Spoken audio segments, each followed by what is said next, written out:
Olá, meu nome é Ney Nanzi, eu tenho 64 anos, sou morador da cidade de Jundiaí, estado de São Paulo, e sou artesão sustentável. Eu pertenço à UAPESP, que é a União dos Artesãos Profissionais do estado de São Paulo, né? E aí, nós artesãos, que praticamos a sustentabilidade, nós usamos as matérias-primas geradas pela atividade humana nas áreas urbanas. Tudo que é descartável, todos os resíduos produzidos pela atividade humana, para nós é matéria-prima. Só que nós temos uma postura um pouco diferente. Então, eu vou voltar um pouco no tempo para vocês entenderem como é que o Ney chegou a ser artesão e hoje é artesão sustentável. Bom, eu já com 8 ou 10 anos, né, eu morador na minha cidade, tinha o rio principal da cidade, que chamava Rio Jundiaí. Eu era um menino que ia pescar, que eu ia nadar, que eu ia andar de barco nesse rio, era um rio vivo, cheio de peixes. Tinha lá os jundiás, lambaris, saguirus, tinha tabarana, nós pescávamos, nadávamos, e era uma maravilha. Aí começou a cidade a crescer, as empresas, as indústrias começaram a se instalarem nas margens desse rio. Todo mundo viu com bons olhos, porque era a chegada de emprego e renda. Todo mundo gostou. Só que eu, como menino, e os meninos da minha época, começamos a sentir e a perceber a morte de um rio, que era nosso amigo. Então, foi indo, nós conhecemos a agonia de um rio e a morte de um rio. Hoje, graças a Deus, hoje, há alguns trabalhos do poder público, esse rio está recuperado, está se recuperando. Mas aquilo me causava indignação. E eu perguntava com 10 anos para os adultos, né, por que tem que ser assim? Eles me respondiam, assim, acaba com o rio, polui o rio, mas gera emprego e renda. Aí eu perguntava por inconformação, perguntava para outro, é o preço do progresso. E eu, como criança, me perguntava, será que tem que ser um preço tão alto? Será que não dá para produzir emprego, renda e riqueza com menor impacto ambiental, já desde a minha tenra idade? Bom, aí o tempo se passou. Eu com 13 ou 14 anos, por uma ironia do destino, eu entrei numa madeireira. Eu fui ser vendedor de madeiras. E aí, na época, para vocês terem uma ideia, a madeira que mais se usava na época era o pinho. Era para tudo. O pinho era para fazer mobiliário, o pinho era para fazer construção, o pinho era para fazer tudo. E era uma abundância, entre aspas, né? E eu vendi muito pinho. Aí você começa a ver o porquê daquela incidência tão grande do pinho em detrimento de outras madeiras. Aí eu comecei a pesquisar. Na região que ele era nativo, o araucária, né, que nós chamamos de pinho, mas é o pinheiro araucária. Ele parece um candelabro judeu. E ele acontecia muito no sul de Santa Catarina, no Paraná tinha muito. O que acontecia? Começou os agricultores a plantar, principalmente era plantio de milho na época. E aí começaram a derrubar os pinheirais e os pinheiros ir para serrarias. Era para mercado interno e para exportação. Bom, aí, aonde estava as florestas de araucária, passaram a ter florestas e plantações de milho. A gralha, ela era, ou sempre foi, o plantador natural do araucária. Ela apanha, tipo, o pinhãozinho que dá na araucária, ela apanha 8 a 10 pinhões por dia e enterra para a casca amolecer, para ela ter acesso ao miolo, que é o pinhão. E aí ela acha, né, por um capricho da natureza, dos 8 ou 10 que ela enterra por dia, ela acha 5 ou 6. 5 ou 6 acabavam sendo plantados por elas. Então, a gralha sempre foi o plantador natural do pinheiral, né? Bom, mas daí começou a diminuir a alimentação dela, os pinheirais começaram a tombar pelos agricultores. E muito milho. Na falta do pinhão, ela começou a se alimentar de milho. Aí ela passou a virar uma praga para o agricultor. Então eles colocavam uma tela preta, de nylon, apanhava de 50 ou 60 gralhas de uma vez e abatiam a pauladas. É terrível. Então, pela ação humana, né, nós acabamos quase com os pinheirais e acabamos quase com o plantador natural da gralha. Então, esses são alguns exemplos para você ter uma ideia. Mas o araucária, ele está aqui há quanto tempo? Para vocês terem uma ideia, o araucária está aqui no planeta Terra há pelo menos 2 glaciações. O que significa uma glaciação? A glaciação assim, é de 1.800 a 2.000 anos, uma glaciação, com a temperatura média de 30 graus abaixo de zero. O nosso querido araucária, o nosso pinheirinho, ele suportou 2 glaciações. E não suportou, ele está sendo preservado, a ação humana de 200 anos.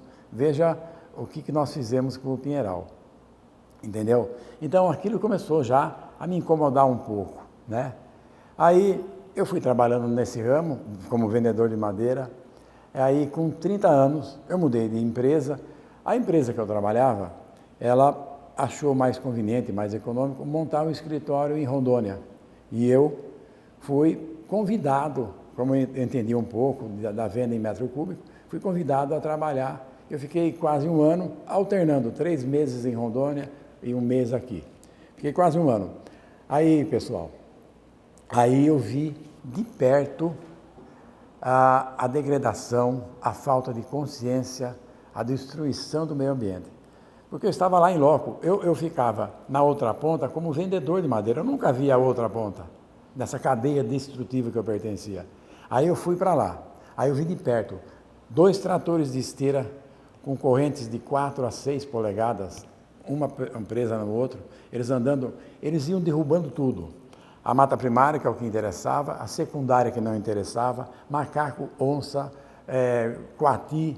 Aquele que não morria com a queda das árvores, ele ficava preso, depois eles tacavam fogo, ele morria carbonizado. Ele era morto, vivo ele era carbonizado. Bom, aí eu vi de perto aquilo. Aquilo me indignou, aquilo me deixou com muita culpa. Aí eu pensei, eu vou mudar de lado. O que é que eu posso fazer como cidadão para ajudar, para colaborar a mudar esse caminho? Aí eu voltei para a minha cidade com a intenção de mudar de ramo. Já pensando em mudar, aquilo me causou muita culpa, muita indignação. Eu quero fazer alguma coisa para mudar isso. Bom, eu comecei a participar de grupos que observavam a destruição que a atividade das indústrias causava, o cidadão que não tinha consciência, né? O mal que fazia para o meio ambiente, para rios, para a mata e tal. E nós começamos a discutir, nós fazíamos reuniões para discutir a degradação, a destruição do meio ambiente feito pelas indústrias. Nós sabemos todo o mal que as indústrias da região causavam. Aí um dia eu falei para o meu grupo, pessoal, nós estamos muito no verbo, nós estamos falando muito da destruição, vamos a campo, vamos pegar alunos de escola, cidadãos, nós temos uns córregos maravilhosos que atravessam a cidade, está cheio de reciclável lá dentro, papel, tem garrafa, tem um monte de coisa, vamos levar as crianças das escolas para retirar esse produto. Aí começou, eu não posso, eu tenho que ir no shopping, eu tenho que lavar meu carro. Eu percebi que nós ficamos viciados em falar do problema, viciados em café e água mineral.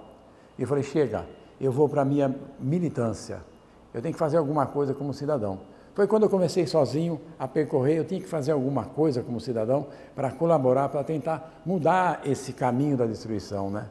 Porque nesses últimos 200 anos da explosão industrial, nós causamos um caos ambiental em nome do emprego e da renda, né? Aí eu comecei a verificar, eu vi que esse rio, que era amigo meu, e continuou sendo até hoje, graças a Deus, eu vi ele morrer, numa cidade rio abaixo, milhões de garrafas PET enroscadas numa curva do rio, num remanso. E aquilo me deu a impressão de plantas aquáticas de péssimo gosto. Aí eu vi aquilo, eu pensei, eu preciso, por que essas garrafas terminam aqui? Aí eu comecei a voltar a fita, né? Aí eu percebi que 80% era a falta de consciência das pessoas. As pessoas jogavam os recicláveis na rua, inclusive as garrafas, mas ninguém falava para ela, orientava ou explicava o mal que ela estava causando. Ela não tinha consciência do mal. E 20%, porque o pessoal chama de catadores de reciclável, eu chamo de agente ambiental. Pessoal, 95% de todo reciclável sai das mãos do agente ambiental, que as pessoas chamam de catadores. E 5% empresas que retiram da outra empresa para dar um fim ecológico. Bom, aí, só que os catadores, eles pegavam esse produto, dava muito volume e pouca renda. Para você ter uma ideia, às vezes, na minha cidade, em Jundiaí, eles pagam 50 centavos por 1 quilo de PET. Para você fazer 1 quilo de garrafa PET, para você vender no depósito, 1 quilo, eu preciso mais ou menos de 20 garrafas. Eu fui em cidades do litoral, onde a beneficiamento é um pouco longe, eles pagam 15 centavos do quilo de garrafa PET. Então, o material terminava ali 80% por falta de consciência e 20% porque se pagava muito pouco. Aí eu pensei, eu vou fazer alguma coisa para mudar isso. De forma lúdica, eu queria fazer alguma coisa de forma lúdica para chamar a atenção das pessoas que aquele material não era tão descartável. Eu vou trabalhar nisso. Aí eu comecei a fazer algumas flores, comecei a fazer alguma coisa, mas aquilo me incomodava um pouco. Eu caía muito no mesmismo. Eu queria alguma coisa um pouco mais, sair um pouco do esperado, do previsível, né? E comecei a pesquisar, comecei a fazer. Eu trabalhava numa empresa, já não trabalhava mais em madeireira, trabalhava numa empresa de gráfica, e eu falava assim, daqui 5 anos eu me aposento, aí eu vou fazer o que eu gosto. Mas aquilo me cobrava tanto, me dava uma vontade tão grande de colaborar, que chegou uma hora que eu joguei tudo para o alto. Eu era gerente operacional dessa empresa, eu joguei tudo para o alto, e eu falei, vai ser agora. Pessoal, eu não sei se hoje eu ganho o que eu ganhava, não interessa.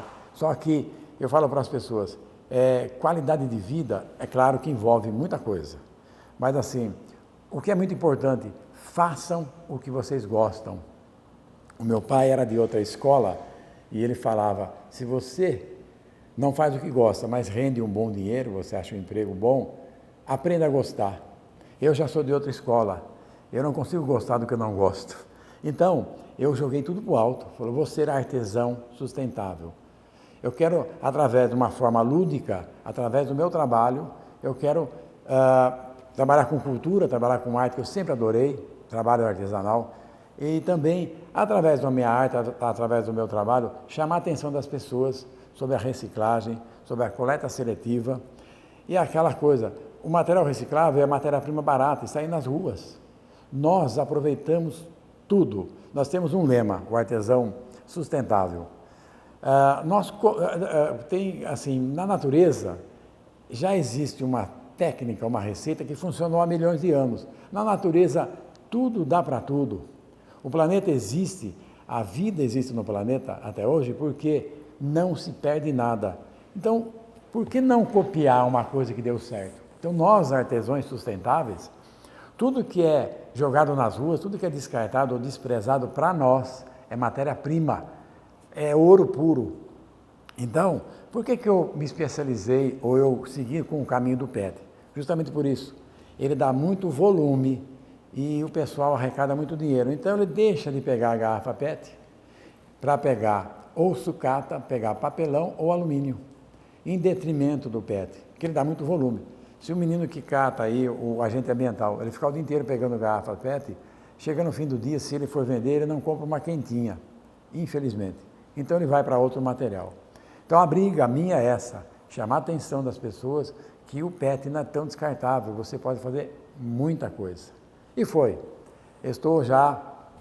Comecei em 2002, aí vem essa fase mesmo do trabalho. 2002, falei, eu vou viver para reaproveitar material e transformar em arte. Eu comecei a trabalhar com madeira. Eu pegava madeira nas ruas, né, de caçamba, jogada nas ruas e tal. Aí eu ganhei alguns apelidos.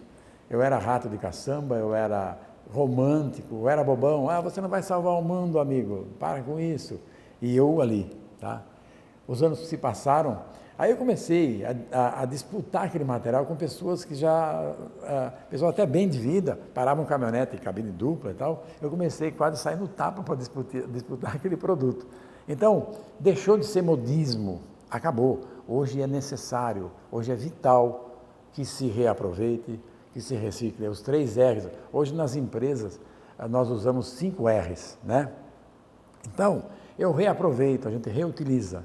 Então, essa trajetória minha começou em 2002, eu reaproveitando madeira, comecei a vender muita coisa com madeira que eu pegava nas ruas. Era proibido comprar madeira em loja, perdi a graça, né? Então, um dia eu peguei um trabalho grande que não foi possível aproveitar retalho, eu comprei uma chapa numa loja, quase, meus amigos que já conheciam a minha proposta, quase que eu fui linchado. Falei, nem você que briga pelo meio ambiente, que propõe reutilizar, você vai me comprar. Aí eu, correndo, eu terminei aquele material, nunca mais, né? Aí eu comecei a fazer muito baú, aqueles baús antigos, né? Feito com madeira, pega nas ruas. Aí comecei a fazer aqueles apliques. Antigamente, os imigrantes usavam muito baú. Eles até faziam redondo para evitar empilhamento nos porões do navio, né? Quando era quadrado, eles empilhavam, às vezes danificava o baú. Então as pessoas começaram a fazer baú redondo para evitar o empilhamento, né? Ele ficava, na pior das hipóteses, em cima do último, né? E aí nos cantos se usava um encastoamento de chapa de aço para proteger os cantos do baú, que tinha muito atrito, muita batida. Eu não achava material para isso. Aí eu comecei, o que é que eu posso substituir? Quando eu achava algum conjunto de algum baú que não existia mais, era muito caro, era coisa de antiquário. Aquele conjunto custava o dobro de um baú. Aí eu comecei a pesquisar a metalização. Eu já fazia alguma coisa com pedra. Eu comecei a juntar madeira reaproveitada e eu encastoava esses baús que eu fazia com, abre aspas, com metal. Só que na verdade não era metal, eram retalhos de garrafa PET. Aí começou as pessoas ver o baú, eu vendia e tudo. Ney, eu gostei desse metal aqui, falando, é garrafa PET. Garrafa PET? Mas como é que você metalizou? Eu fui pesquisando, errando e acertando e tal. Aí chegou uma hora, as pessoas começaram a me perguntar, Ney, não dá para fazer uma rosa? Não dá para fazer uma máscara? Não dá para fazer um peixe? Aí eu comecei a brincar, a fazer, comecei com flores, comecei a metalizar. Aí o que acontece? Comecei a ser convidado para ir em exposições, ser convidado para ir em feiras e tal. Aí, gente, de 2002, estou até hoje, estou há 18 anos nisso, não parei mais, estou feliz da vida, né? Porque eu faço o que eu gosto. E eu estou cumprindo uma missão. Eu estou aqui nesse planeta há 64 anos, um planeta maravilhoso, eu acho, quer dizer, com as minhas limitações, né? Eu acho impossível ter um planeta mais maravilhoso que esse. Então, às vezes a pessoa fala, você é meio louco. Eu sou sim, eu sou louco de amores por esse planeta. Então eu tenho uma obrigação o planeta e a nossa vida é que nem um livro. Você empresta um livro bom de uma pessoa, você faz uma boa leitura, aquilo soma muito a tua vida, as tuas conclusões, aí na hora de você devolver, não precisa encher de florzinha não, mas devolve pelo menos do jeito que ele estava. Assim é o planeta. Eu fiz bom uso do planeta, estou fazendo, sou feliz. Eu tenho uma obrigação, uma questão até ética, de devolver o planeta para o meu filho, para o meu neto, para o neto do vizinho, né? Que eu nem conheço. Então, é isso. Hoje eu faço o que eu gosto, estou cumprindo, fazendo a minha obrigação como cidadão do mundo. Hoje não existe mais, eu falo às vezes eu faço alguns agitos, gente, eu não trabalho só com artesanato. Eu vou para empresas, eu vou para associações de bairro, vou para o litoral fazer um agito. E eu falo para as pessoas, elas ficam um pouco, as mães principalmente, ficam assustadas.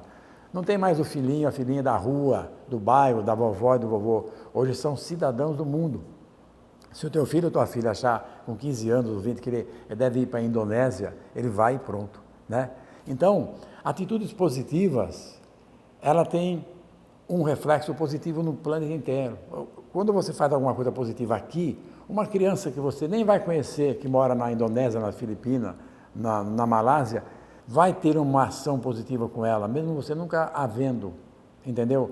Então, é isso que nós fazemos, a arte sustentável, entendeu? E aí, nessas minhas voltas, né, sempre batendo na tecla, qualidade de vida, gerar consciência socioambiental. E agora existe já é uma coisa, é uma lei. Os prefeitos eles têm que gastar uma parte da arrecadação com a parte saneamento básico. Não é mais facultativo. Os prefeitos, infelizmente, eles gastavam pouco, porque é muito dinheiro e enterrava. Então, se gastavam com praça, com outras coisas. Hoje é obrigatório por lei. E juntamente com os trabalhos de melhoria de saneamento básico, nós somos convidados. O artesão sustentável, quem trabalha nessa área, nós somos convidados para desenvolver oficinas de conscientização. Então, através do nosso trabalho, as pessoas aprendem que o material é importante, ele não é tão descartável, e aí quando ela aprende, ela vai para casa, ela vai começar a fazer. Quando eu desenvolvo uma oficina, eu faço questão que as pessoas elas vão para casa e ela tenha já habilidade para fazer o que eu faço, né? Então, eu estou sempre 24 horas no ar. Você quer fazer na sua casa, tem alguma dúvida, entre em contato comigo. Por quê? Ela vai trabalhar com o reciclável, ela vai na rua ou nas ruas do bairro dela captar matéria-prima. As pessoas vão perguntar para ela, você está pegando por quê? Para vender? Não, para produzir arte. Já fica um link no ar. Quando ela começa a trabalhar na casa dela, o marido, o irmão, o pai, o filho, o avô, as pessoas começam a notar, quando ela trabalha, aquele trabalho de formiguinha, gerar consciência socioambiental. Então, o nosso material, além de tudo, ele ainda gera consciência ambiental. E as prefeituras agora estão começando a nos convidar para trabalhar, fazendo oficinas, para gerar consciência ambiental, que são as oficinas de conscientização. Então, gente, eu não parei mais, já estou há 18 anos nisso, e aí, enquanto eu estiver aqui nesse plano, vou continuar. Quando eu comecei, tinha poucos artesãos que praticavam a arte sustentável. Por quê? Existia um certo preconceito sobre o material que nós captávamos na rua, né? E as pessoas tinham preconceito porque elas achavam que o material podia estar impregnado, podia estar contaminado com alguma doença, alguma coisa. Na verdade, quem corria risco, na época, éramos nós, na hora da captação, você se machucar, alguma coisa. Depois que você levava para o ateliê e cortava, lixava a peça, dava fundo, invernizava ou pintava, qualquer agente patogênico ali iria morrer, ia ser eliminado. Mas existia.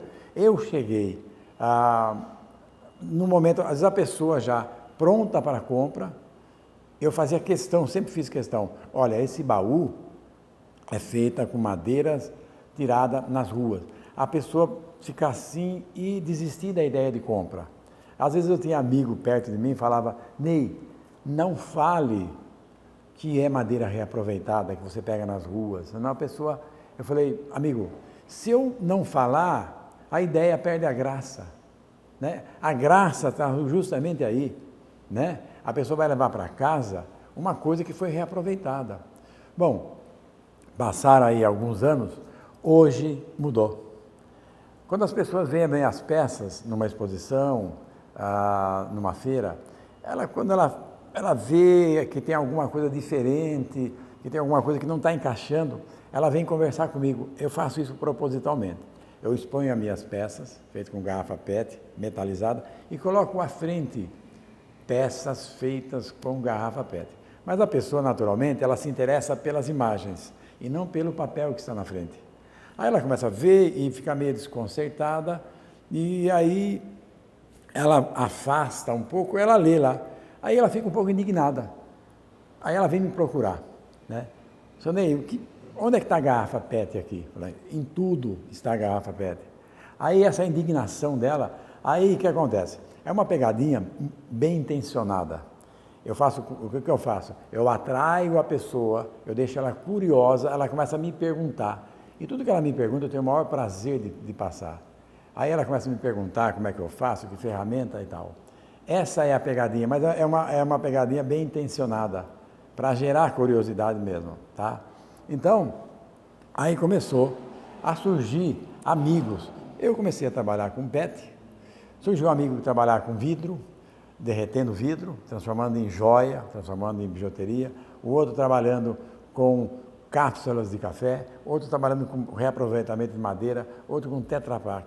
Hoje, é ótimo falar isso. Hoje nós somos uma legião de artesãos que praticam arte sustentável. Para vocês terem uma ideia, quantos artesãos tem no Brasil hoje? Foi feito, acho que um censo, eu estou meio desatualizado, um censo de 2012, né? Nós éramos em 8 milhões e poucos de artesãos. Hoje, isso é o número meu, né? Hoje, nós somos, 2012, 8 anos depois, eu calculo, né, por uma projeção, que nós somos em uns 10 milhões de artesãos no Brasil. Pessoal, 220 milhões de habitantes, 10 milhões de brasileiros como eu, que são artesãos que vivem ou melhora a renda com o artesanato, nós somos 5% da população, né? Resultado, os insumos, os materiais que nós usamos para produzir a nossa arte, significa 5% do PIB. E dentro desses 10 milhões de brasileiros que praticam o artesanato, que são artesãos como eu, tem um contingente muito grande de artesãos que praticam arte sustentável e vem aumentando. É um prazer. Por quê? Hoje é diferente. Quando a pessoa percebe, ou conversando, ou até ela mesma identifica, que aquela arte, aquele trabalho foi feito com material reaproveitado, ou foi feita uma reciclagem, a ideia de compra dele, se já era boa, quando você mostra para ela, explica que a matéria-prima é sustentável, você retirou da rua e transformou em arte, a ideia de compra dela vai lá para cima, entendeu? Vai lá para cima. Então, é isso que dá prazer, isso que nos anima, nos compele a ir para frente, que esse contingente de artesãos sustentáveis vem aumentando. Não é mais brega, não é mais feio, hoje é uma coisa muito importante. O nosso material, as peças que nós criamos, elas servem como material didático para ajudar as pessoas a gerar consciência socioambiental. Se a pessoa já recicla, quando ela vê o que o artesão sustentável é capaz de fazer com aquele material que era desprezado, se ela já reciclava, ela passa a reciclar com mais carinho.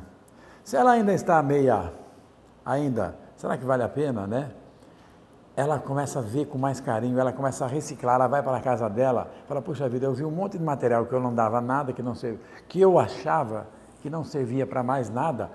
Tem um pessoal que produz arte, produz utilidade com esse material. É assim, já foi facultativo, hoje é obrigatório. Nós não temos, o planeta, ele tem um limite. Hoje, infelizmente, o planeta já não é mais sustentável. Nós precisaríamos de 1,5 planeta, né, pela falta de consciência, né? Então nós usamos, a despeito do progresso, da gerar riqueza, estamos destruindo o planeta. E não é raro nós nos portarmos como ETs. Vamos acabar com a possibilidade, vamos sugar tudo o que é possível do planeta, com as riquezas, vamos acabar com as possibilidades de vida no planeta. Quando a vida não for mais possível no planeta, nós pegamos a nossa nave e vamos para casa. Que casa, gente? Que planeta? Que nave? Falando numa visão cósmica, nave espacial, nós estamos na idade da pedra. Nós não vamos muito longe, nós vamos perecer. O planeta Terra é a nossa casa, não é isso? Quem puder, tem um filme que o diretor do Akira Kurosawa, que chama Dersu Uzala. Mostra bem, é um engenheiro russo que vai fazer um levantamento topográfico no Himalaia e ele precisa de um nativo que mora na região, que conhece, para orientar ele e tal. Bom, ele foi para o Himalaia, ele conheceu lá um nativo, né, que conhecia muito a região, aquelas montanhas, que são muito perigosas, né, para acompanhar ele. A base do filme é o choque de tradições, de costumes, né? Ele é um engenheiro russo formado e um nativo, né, da região. Eles ficaram semanas ali fazendo um levantamento topográfico.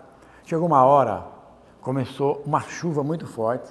Da chuva começou uma nevasca muito cruel, muito forte. E o Dersu Uzala, esse nativo, falou, venha comigo, tem uma cabana.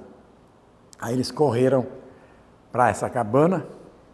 Lá dentro tinha roupa seca, tinha um mobiliário, tinha uma lareira, tinha um suprimento de alimentação e tinha muita lenha seca.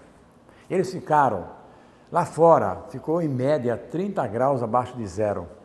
E eles ficaram abrigados e aquecidos, porque tinha muita lenha ali seca, eles foram pondo na lareira para cozinhar e para se aquecer. Depois de uma semana, parou a nevasca, o tempo melhorou, subiu a temperatura, e aí o nativo, o Dersu, falou para o engenheiro, podemos ir embora. Vamos arrumar as coisas para ir embora, vamos embora. O Dersu, o nativo, falou, eu vou pegar lenha para pôr na cabana. O engenheiro virou para ele e falou, mas para que pôr lenha na cabana? Falou, sabe por quê? Porque se não fosse alguém que nós nem conhecemos, que colocou lenha na cabana, nós estávamos mortos os dois, congelados agora. Alguém, que eu nem sei quem é, colocou lenha seca na cabana, salvou as nossas vidas. Então, nós, artesãos sustentáveis, como tantos, né, graças à consciência ecológica, nós estamos colocando lenha na cabana, entendeu? Nós estamos gerando essa consciência para no futuro, para que o teu neto, meu filho, o filho do vizinho, o filho de pessoas que eu nem conheço, tenha um planeta ainda sustentável. Tá certo, gente? Essa é a história. Estamos colocando lenha na cabana. E eu tenho muito orgulho disso e me dá muito prazer isso. É isso, pessoal.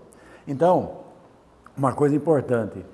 Às vezes a pessoa, quando me vê numa exposição, ela fica, às vezes, meia sem graça, fala, senhor Ney, posso tirar foto? Claro que pode. Senhor Ney, não sendo inconveniente, que ferramenta que o senhor usa? Que tinta o senhor usa? Toda a ideia, todo o corte que eu faço no material, toda a técnica que eu desenvolvo, toda a ferramenta que eu utilizo, eu arrastei toda a minha técnica para ferramentas baratas, para todo mundo ter acesso, entendeu? Então, tudo que eu desenvolvo, eu passo para frente com enorme prazer, porque é obrigação minha como cidadão.